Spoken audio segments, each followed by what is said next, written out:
우리가 그리스도인으로서 이 세상에 살아갈 때 단지 하나님을 믿는 신자라는 이유만으로 많은 고난과 박해와 심지어 차별을 당하는 경우가 종종 있습니다. 겪지 않아도 될 그런 핍박을 겪는 일들이 종종 발생합니다.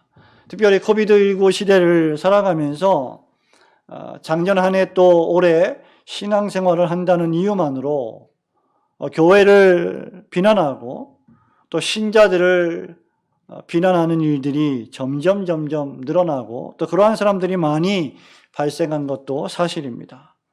회사에서는 노골적으로 교회를 가지 말라고 하는가 하면 또 교회를 다니는 사람을 대놓고 배척하는 일도 벌어지고 들어오지 못하게 하는 그런 상점들도 있었습니다.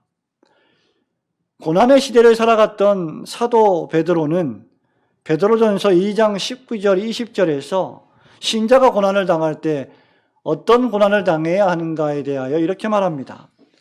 부당하게 고난을 받아도 하나님을 생각함으로 슬픔을 참으면 이는 아름다우나 죄가 있어 매를 맞고 참으면 무슨 칭찬이 있으리요. 그러나 선을 행함으로 고난을 받고 참으면 이는 하나님 앞에 아름다우니라 라고 하는 말씀을 우리에게 전해 주었습니다.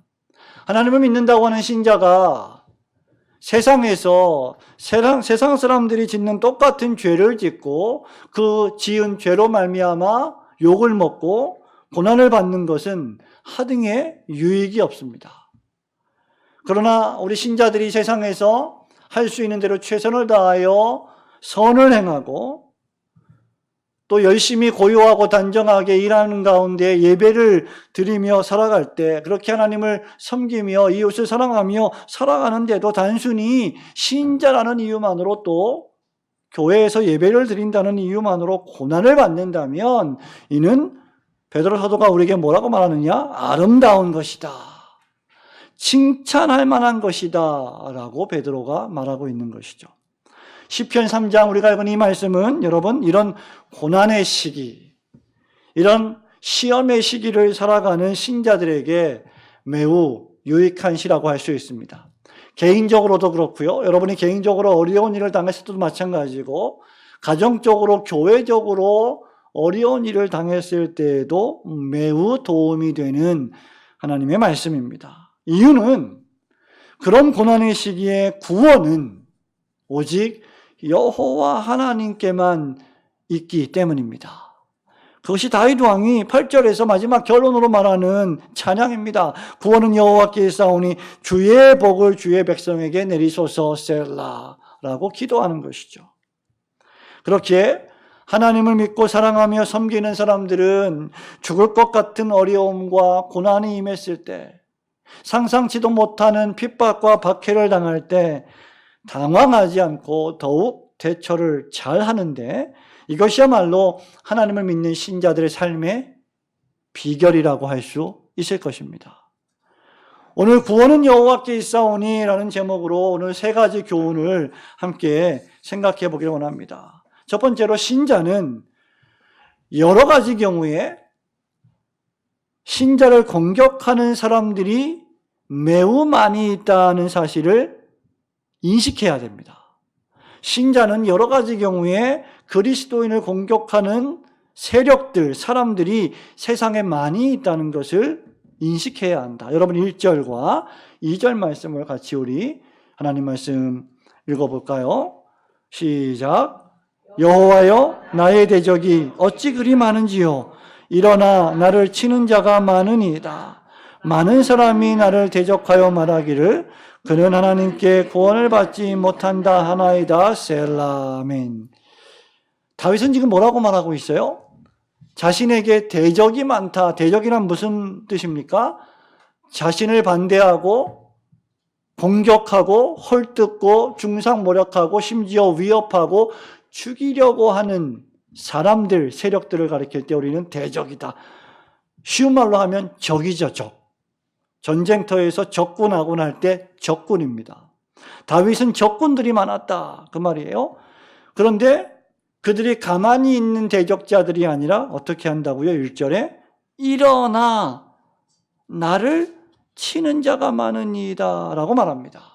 2절에도 보니까요, 많은 사람이 자신을 대적한다고 했고 그 많은 대적자들이 다윗에 대하여 말하기를 다윗은 하나님으로부터 아무런 도움도 얻지 못하는구나 라고 조롱하고 있다라고 다윗이 지금 고백하고 있습니다. 여러분, 여기 다윗을 치려는 대적은 누구입니까? 여러분, 성경책에 이 시편의 3편의 표제에 잘 나타나 있듯이 다윗이 그의 아들 압살롬을 피할 때 지은 시라고 했습니다. 압살롬은 다윗의 아들로서 부친인 다윗 왕 몰래 반역을 꾀하고 국권을 자기의 수중으로 가져오려고 했던 모략을 꾸몄던 인물입니다. 다윗은 자신의 대적이 많다고 했는데 이유는 압살롬이 백성들이 문제들을 가지고 올 때 그 문제들을 하나같이 다 친절하게 해결해주고 재판해주면서 그들 편이 되어주고 그들을 자기 편으로 계속하여 현혹하여 끌어들였기 때문입니다. 사무엘하 15장 6절을 보면 이를 가리켜서 압살롬이 이스라엘 사람의 마음을 훔치니라고 묘사했습니다. 이스라엘 사람 마음을 훔쳤다 무슨 말이에요? 이스라엘 사람 마음을 유혹해서 자기 편을 들도록 만들었다, 파당을 지었다라는 말이죠. 왕의 백성들의 마음을 왕이 아니라 자신에게 돌려서 역모를 꾀하고 있었던 인물이 바로 압살롬이었습니다. 그러므로 사무엘하 16장 8절에서 몰락한 사울 왕과의 족속 가운데 하나인 시므이가 다윗 왕을 저주하는 장면이 나오죠. 다윗 왕을 저주한 것을 보면 전혀 이상한 일이 아닐 정도입니다. 왜냐하면 그 당시에 수많은 사람들이 다윗을 떠나서 압살롬 편에 섰기 때문이고 압살롬의 세력이 압도적으로 다윗을 능가했기 때문입니다. 여러분, 상황이 이렇게 된 것은 물론 다윗이 하나님 앞에 하나님의 법도의 말씀을 잘 지키다가 그 말씀대로 살지 못하고 시험에 빠지고 죄를 짓고 하나님 앞에 불결하게 살았기 때문입니다. 여러분, 이것은 확실히 다윗 왕권의 최악의 시기였습니다. 하나님 마음에 합한 사람, 다윗이 당하는 고난입니다. 여러분, 우리가 이런 역사적 사건을 통해서 그리스도인 역시 다윗과 마찬가지로 많은 대적자들에게 둘러싸여 있음을 깨달아야만 합니다. 우선 신자는 이 세상의 공중 권세를 잡은 마귀 사단의 공격을 받습니다. 우는 사자같이 두루다니며 삼킬 자를 찾고 있는 자들이 사단 마귀입니다. 하나님 반대편에 서 있는 존재들이죠. 또한 그들에게 속한 이 세상 사람들로부터 공격을 받습니다. 의심의 여지 없이 하나님을 믿지 않는 사람들의 사상은 불신 사상이요, 하나님을 대적하는 사상이요, 사단 마귀에게 속한 사상입니다. 하나님께서 일반 은총 가운데 그들의 마음을 주장하셔서 어느 정도 죄를 억제하고 더 큰 죄를 짓지 못하도록 은혜를 베풀어 주시기는 하지만 그럼에도 불구하고 계속하여 죄를 짓고 죄악된 사상들을, 죄악된 행동들을 하려고 하는 것이 세상의 사상이고 세상의 사람들입니다. 그러면 그런 사람들이 하나님 편에 있는 신자들을 핍박하는 것은, 공격하는 것은 당연한 일입니다. 평소에 하나님을 잘 섬기던 사람이 위기를 만나면 평상시에 예배를 잘 드리던 교회가 어떠한 상황으로 인해서 예배를 못 드리게 되면, 또 사업이 잘 되던 어떤 그리스도인이 부도가 나서 어려운 일을 당하게 되면 이구동성으로 세상 사람들은 뭐라고 말하느냐? 저가 하나님을 믿는다고 하면서 하나님으로부터 도움을 전혀 못 받는구나. 하나님이 어디 계시냐? 하나님은 저를 구원하지 못하는도다라고 조롱합니다.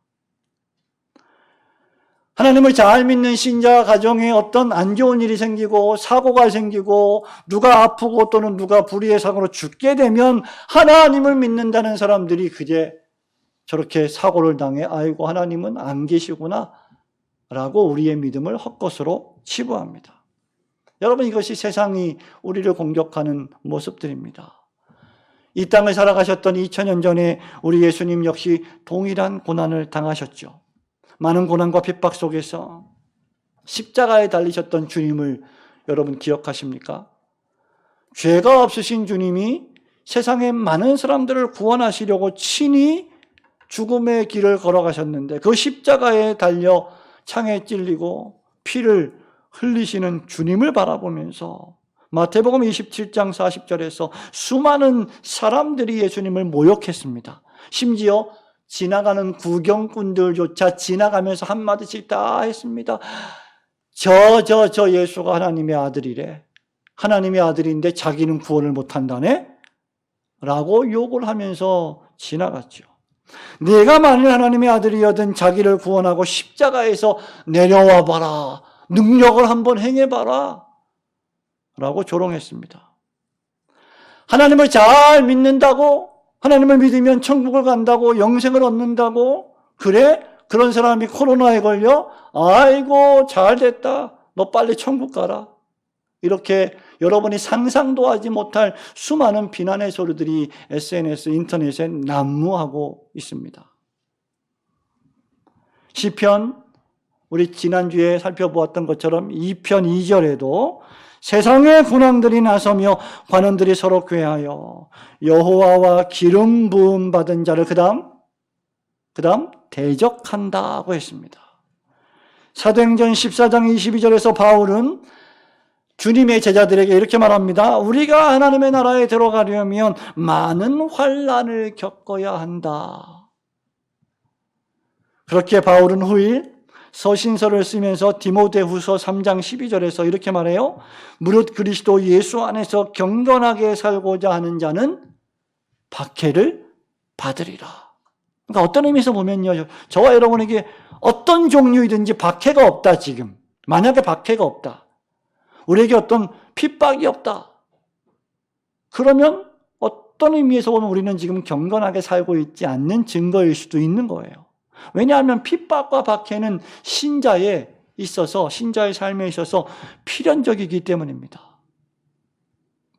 확실히 타락한 이 세상을 살아가는 백성들에게는 대적이 많습니다. 신자는 구원받았지만, 죄를 용서받았지만 아직 완전히 완성된 천국에 입성하지는 않았습니다.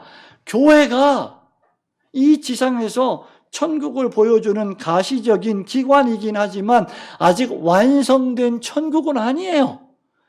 그래서 교회에도 가라지가 있고, 교회에도 여러 문제가 있고, 여러 사건 사고들이 생기는 거예요. 그리고 심지어 여러분이 매스컴에서 보고 있는 수많은 정신을 못 차리는 어떤 목사들, 어떤 신자라고 하는 이름을 가지고 있는 사람들은 어떤 의미에서 보면 상당 부분 이단들이고 잘못된 신앙생활을 하고 있는 사람들이 절대 다수입니다. 수백억의 재산을 가지고 수많은 아동들을 학대했던 매스컴을 타고 있는 지금의 그 목사도 역시 이단에 속해 있는 목사예요. 그러나 일반 언론은 절대로 이런 얘기를 하지 않습니다. 그러니 기독교회가 도매금으로 욕을 먹고 있는 거죠. 신자는 세상에 살면서 그렇기 때문에 많은 어려움과 대적을 각오해야 됩니다. 여러분 가정에 안 믿는 가족이 있다고 생각해 보십시오. 안 믿는 가족이 여러분의 가정에서 유력한 사람입니다. 근데 여러분 혼자 신앙생활하고 있습니다. 교회를 다닙니다. 주님을 찾습니다. 주일날 예배를 드립니다. 여러분은 필연적으로 핍박을 받게 되어 있습니다. 주님을 위한 고난, 복음을 위한 고난, 하나님 나라, 완성된 하나님의 나라를 위하여 존재하는 구속기관인 교회가 건강하게 세워져 가게 하기 위하여 내가 받는 고난, 교회를 위한 고난, 필수적입니다. 목사도 그렇고 직분자들도 그렇고 성도들도 그렇고 요즘은 고난 받지 않고 그냥 편하게 신앙생활 하려는 사람들이 적지 않지 않습니까? 그러나 우리 주님이나 주님의 제자들은 고난을 직접 당하셨습니다. 경험하셨습니다. 다윗도 대적자가 있었고 주님도 고난을 받으셨다면 저와 여러분 역시 고난받는 것은 당연합니다. 또한 바로 그 위기의 때가 신자의 믿음이 빛을 발할 기회이기도 합니다. 저와 여러분의 삶이 한편 고난의 삶인 것을 인정하고 고난과 대적을 당할 때 세상이 왜 이래? 왜 우리만 갖고 그래? 라고 이상한 것 당하는 것처럼 이상하게 여기지 말고 넉넉히 이겨 승리하는 믿음을 가지시길 주님의 이름으로 축원합니다. 두 번째로 고난당할 때 신자의 구원은 오직 여러분이 고난당하실 때 오직 구원은 여호와 하나님께로부터만 옵니다라고 하는 이 사실을 확신하셔야 합니다. 여러분 3절과 4절 말씀을 같이 한 번 더 읽어볼까요? 여호와여 시작. 여호와여 주는 나의 방패시요 나의 머리를 드시는 자이시니이다. 내가 나의 목소리로 여호와께 부르짖으니 그의 성산에서 응답하시는도다. 셀라. 아멘. 셀라라고 하는 것은 시의 운율에 맞춰서 곡조를 잘 맞추기 위한 그런 음악 기법 가운데 하나입니다. 그 위기의 순간, 고난의 순간, 핍박의 순간에 신자가 기억해야 할 사실은 바로 이 위기에서 날 구원하실 이는 바로 우리 주 하나님 한 분뿐이시다라는 사실을 믿는 것입니다. 다윗이 위대한 점은 어떤 점일까요? 다윗이 위대한 점은요, 죄를 안 짓는 아주 고매한 성품의 소유자였기 때문이 아니에요. 다윗이 위대한 점은 다윗이 용맹스러워서 수많은 적군들을 죽이고 전쟁에서 승리했기 때문이 아닙니다. 성경에 있어서 다윗이 위대한 점은 그의 많은 연약과 실패에도 불구하고 구원이 여호와 하나님으로부터만 옵니다라고 하는 사실을 알고 있었던 거예요. 다윗은 여호와께서 뭐라고 말합니까? 3절에 여호와여 주는 나의 방패시요 주는 나의 영광이시요 나의 머리를 드시는 자이시니이다 라고 노래합니다. 다윗은 확신 넘치게 언약의 하나님께서 자신의 보호자가 되신다고 고백합니다. 여러분 성인이 되면 어려운 점 가운데 힘든 점 가운데 하나가 뭔지 아십니까? 우리 오늘 예배에 참석한 우리 중학생, 주일학생 친구 여러분들이 다 커서 어른이 되면 어려운 점 가운데 하나가 뭔지 압니까? 보호자가 없다는 거예요. 내가 보호자가 되어야 된다는 겁니다. 나도 누군가의 보호를 좀 받고 싶은데 내가 사람들을, 우리 가족을 보호해야 될 가장이고 내가 어떤 사회를, 어떤 조직을 이끌어가야 될 지도자라는 거예요. 누군가에게 나도 좀 보호를 받고 싶어요. 보호자가 없다는 거는 정말 비참한 거 아닙니까? 힘든 거 아닙니까? 어떤 문제가 생겼는데 어떻게 하지? 이거 어떻게 해결해야 되지? 그럴 때 누가 필요해요? 아무도 안 필요해요? 보호자가 필요해요. 우리 친구들에겐 누구예요? 엄마, 아빠예요. 그죠? 학생들에겐 누굽니까? 어떤 의미에서 보면 지혜로운 선생님, 스승님. 예? 그래서 스승이 없는 사회는 정말 비참한 사회입니다. 뭔가 물어볼 수가 없어요. 그러니까 목사가 되고 나면 어려운 점이 뭔지 아십니까? 전부 다 목사예요. 선배님들도 너도 목사고 나도 목사니까 네가 알아서 해라. 존중을 해주신다고요. 되게 어려워요, 이게. 그런데 다윗이 지금 뭐라고 말하느냐? 하나님이 나의 보호자이십니다. My protector. 나를 지켜주시는 분이십니다. 어떻게요? 어떻게? 방패가 되셔서 내 앞에 내 뒤에 나의 온 영혼의 몸에 방패를 쳐주셔서 적들이 아무리 화살을 쏘고 칼로 찔러도 앞뒤의 방패가 보호해주며 뿐만 아니라 자신의 명예를 회복시켜 주시고 낙심과 절망 가운데 푹 숙인 고개를 다시 높이 들어 올리게 하시는 분이 바로 하나님이십니다. 다윗은 사방에서 공격을 당했습니다. 대적자들이 일어났습니다. 하나님은 마치 다윗을 떠나신 것처럼 보였고 하나님은 안 계신 것처럼 보였고 전혀 도와주시지 않는 것처럼 보였습니다. 사무엘하 15장 30절 말씀처럼 다윗이 감람산에 올라갈 때 영광스럽지 못했고 먼지를 뒤집어 쓰고 머리를 가리고 울었다라고 했습니다. 지금 이 다윗의 통치의 시기는 가장 영광스럽지 못한 시기예요. 전성기가 아닙니다. 대적자들은 하나같이 다윗이 하나님께 구원을 받지 못하는도다라고 외쳤습니다. 사울이 죽인 자는 천천히요 다윗이 죽인 자는 만만이로다 하던 시기는 지나가 버렸습니다. 그런데 놀랍게도 다윗의 반응은 뭐였어요? 다윗이 칭송을 받을 때도 다윗이 고난을 받고 욕을 먹을 때도 다윗의 반응은 한결같습니다. 무엇입니까? 주는 나의 방패십니다. 주는 나의 영광이십니다. 주는 나의 머리를 드시는 자이십니다. 성도 여러분, 여호와 하나님은 다윗이 기도할 때 응답하십니다.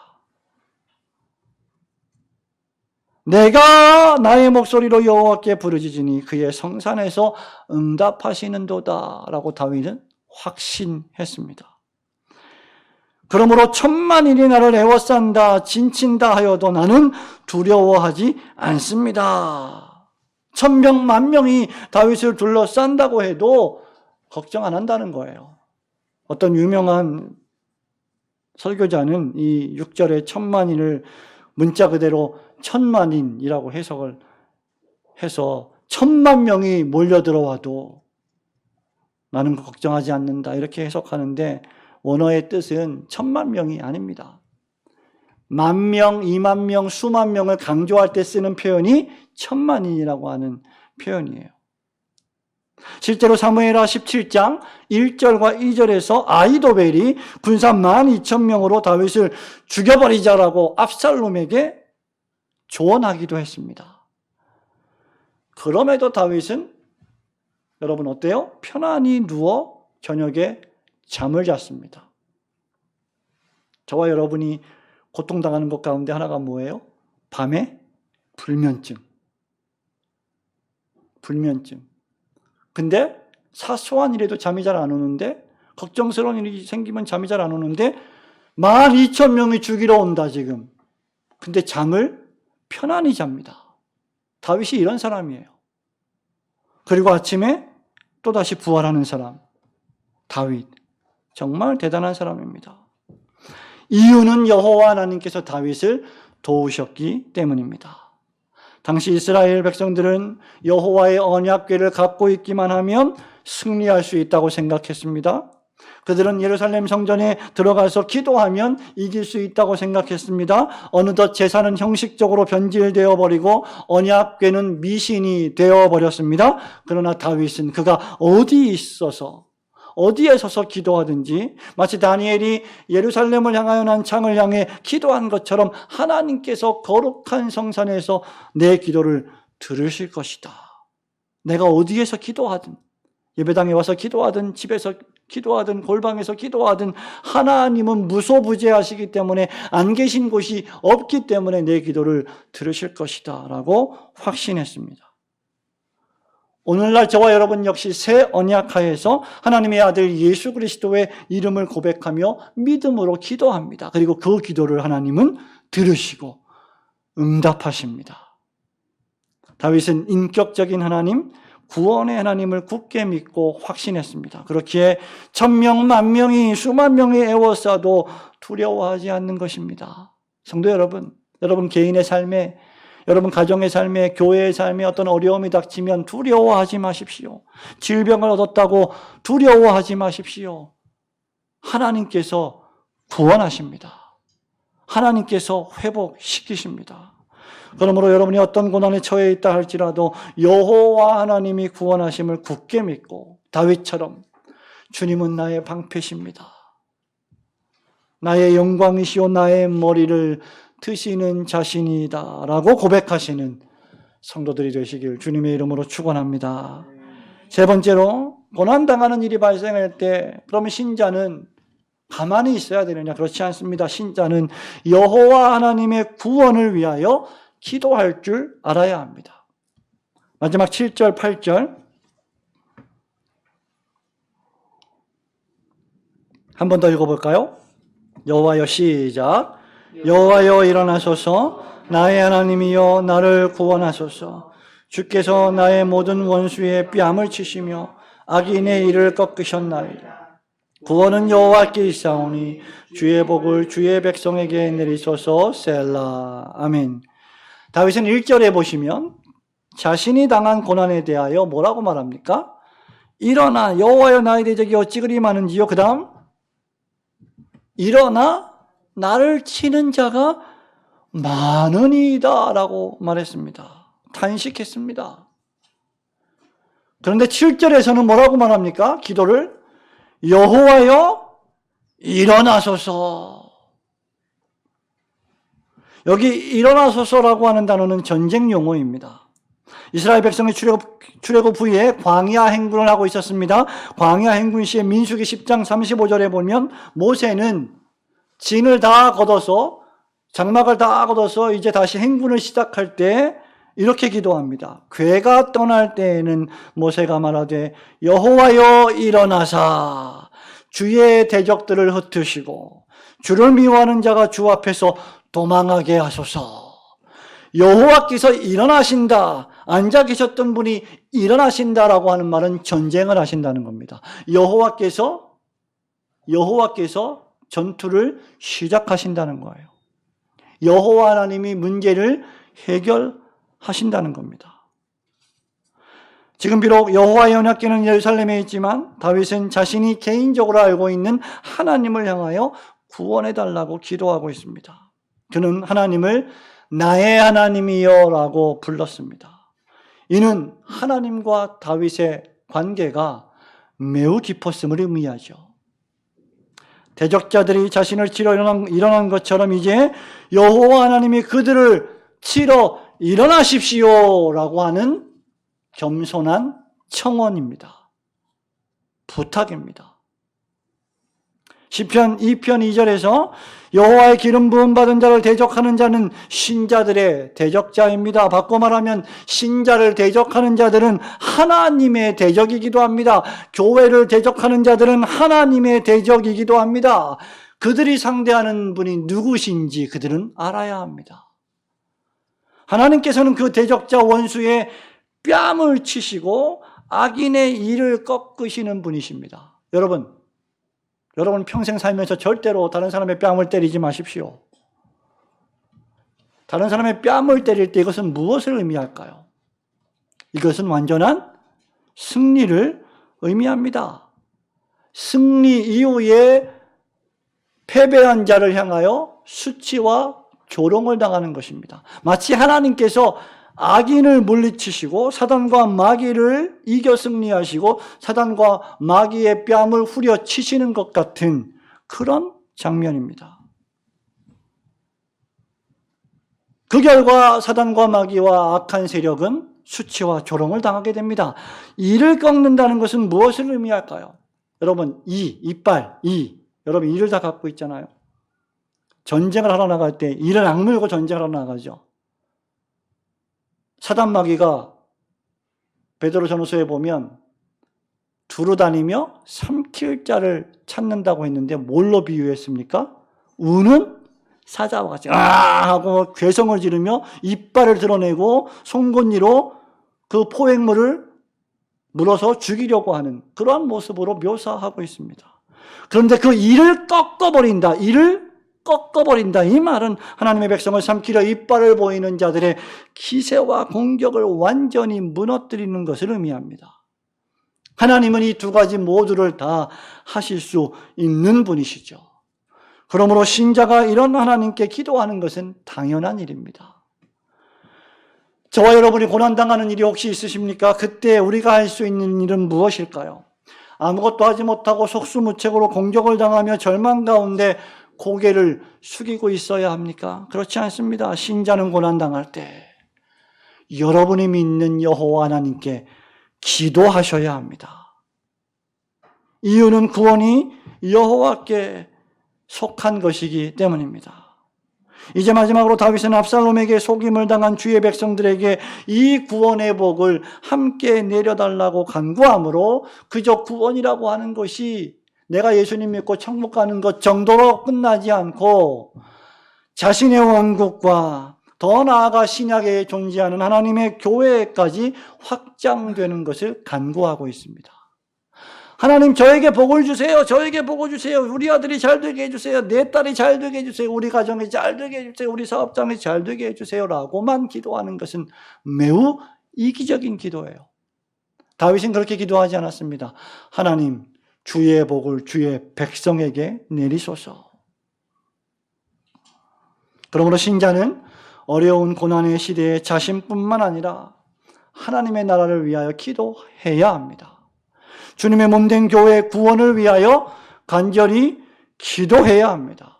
사방에서 우겨쌈을 당하고 있는 교회와 성도들과 주의 백성들을 위하여 기도해야 합니다. 예배를 드리다가 여러 가지 이유 가운데 어쨌든 우리가 다 동의하는 바는 아닙니다만 그럼에도 불구하고 예배당이 폐쇄됐는데 동료 목사들이 동료 그리스도인들이 일부이긴 하겠지만 예배당을 폐쇄당한 교회의 목사와 성도들을 향해서 비난하고 욕하는 것은 있을 수 없는 일입니다. 오히려 우리는 애통해야 하고 기도해야 하고 슬픈 마음을 가져야 마땅할 것입니다. 고난당하는 일이 발생할 때 저와 여러분이 주님을 더욱 의지하면서 여러분 자신과 주님의 몸된 그리고 진실된 교회의 안전과 보호를 위하여 늘 기도하시는 성도들이 되시기를 주님의 이름으로 축원합니다. 사랑하는 성도 여러분, 말씀을 맺습니다. 히브리서 5장 7절에 보면요, 우리 주님의 기도에 대해서 이렇게 기록합니다. 예수님은 육체에 계실 때 자기를 죽음에서 능히 구원하실 이에게 심한 통곡과 눈물로 간구와 소원을 올렸고 그의 경건하심으로 말미암아 들으심을 얻었느니라. 여호와 하나님은 예수님을 죽음에서 능히 구원하실 수 있으신 분이셨습니다. 심지어 주님 자신도 십자가에서 내려오실 수 있는 능력을 가지신 분이셨습니다. 그러나 하나님은 예수 그리스도의 고난과 십자가 죽으심으로 저와 여러분과 같은 더 많은 생명을 구원하신 하나님이십니다. 주님은 자신의 고난받으심과 죽으심으로 모든 믿는 자들의 구세주가 되셨습니다. 그러므로 여러분, 고난받는 것이 비참한 일만은 결코 아닙니다. 여러분이 받는 고난, 여러분이 여러분 가정을 위하여, 교회를 위하여, 다른 성도를 위하여 받는 그 고난 때문에 하나님께서 다른 사람들의 생명을 살리신다면 그 고난은 매우 가치 있는 고난이 될 것입니다. 주님은 이 일을 위하여 많이 기도하셨습니다. 그렇다면 우리가 더욱 기도해야 함은 너무나 당연한 일입니다.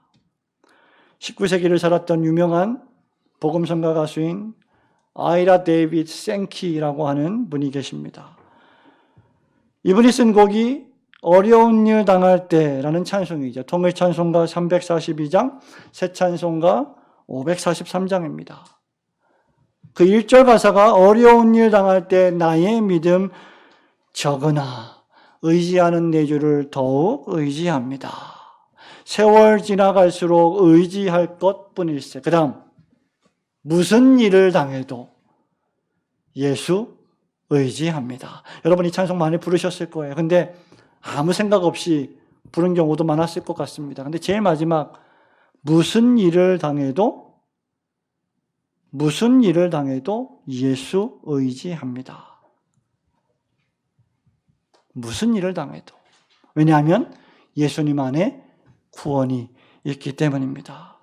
우리 여호와 하나님께서 일어나셔서 모든 원수의 뺨을 치시며 악인의 일을 완전히 꺾으실 그날이 올 때까지 저와 여러분 2021년도에도 쉬지 않고 기도하시며 구원의 하나님만을 온전히 믿고 의지하시는 성도들 되시기를 주님의 이름으로 축원합니다. 아멘.